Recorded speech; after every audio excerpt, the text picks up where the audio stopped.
Hey Hawkeye fans, it's me Justin reporting from a very, very cold place, hence the hat, to talk about Iowa men's basketball and their upcoming Big Ten game. Iowa looks to pick up its first Big Ten win in 4 tries as they host the 10th-ranked Michigan State Spartans in Carver Hawkeye Arena. The Hawkeyes are coming off one of the worst Big Ten games I have ever witnessed in my entire life. Most fans probably missed the game due to the Orange Bowl or they DVR'd it. I expect less than half of those probably watched it that recorded it. I had 2 HD TVs downstairs, was able to watch both games on Tuesday.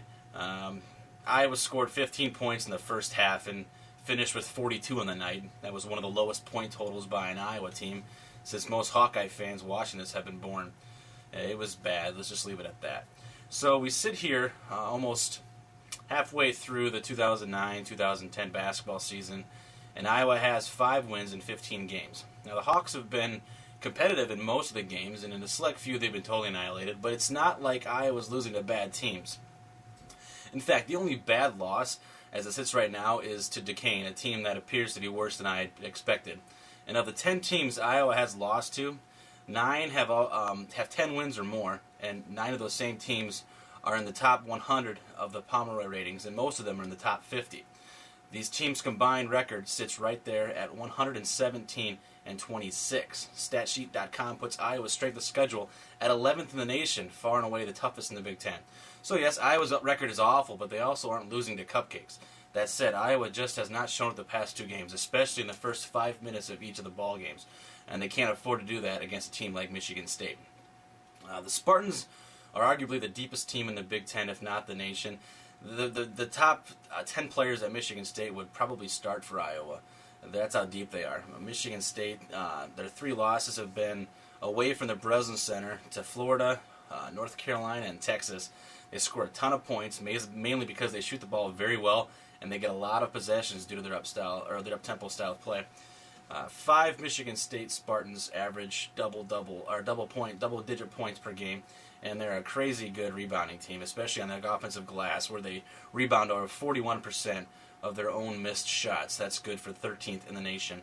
Interesting enough, Iowa and Michigan State average almost the same amount of turnovers per game, which helps Michigan State is that they get so many more possessions, and then they can afford to be more careless with the ball than Iowa.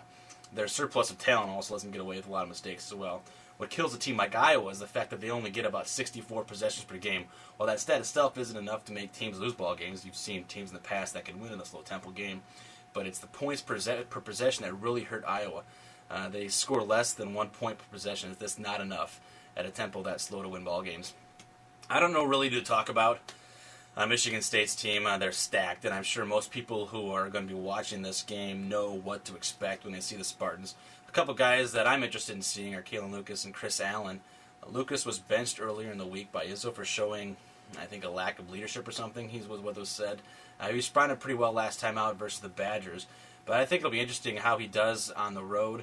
And the real question will be, can Cully slow him down at all? I don't expect him to stop him, but can he at least partially contain him so Iowa doesn't need to have help defense all night long? He'll have a challenge in his hands for sure. And Allen, on the other hand, is playing insane basketball right now. He's playing very smart and doing a lot of good things with the ball. I think you'll see Matt Gatens draw his assignment in this one. So where does that put Iowa?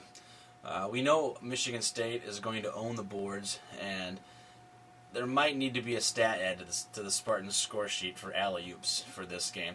Michigan State does a great job of throwing the lob, and without a true post defender for Iowa, that play will be there all game long. I'm excited to see Eric May and Aaron Fuller, what they do in this game. Both are really starting to come on for Iowa, especially since they both cracked the starting lineup.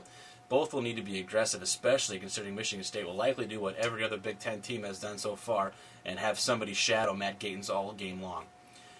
Hey, remember 2 years ago when Michigan State came into Iowa undefeated in conference and was riding some good wins?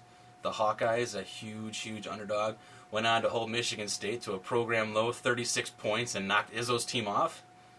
I don't know why I brought that up, but maybe I'm just thinking anything's possible, I guess. This is 2 completely different teams than we saw 2 years ago. But I think the only way Iowa stays in this one is to play hard-nosed, high-intensity defense. Forget the offensive side of the ball.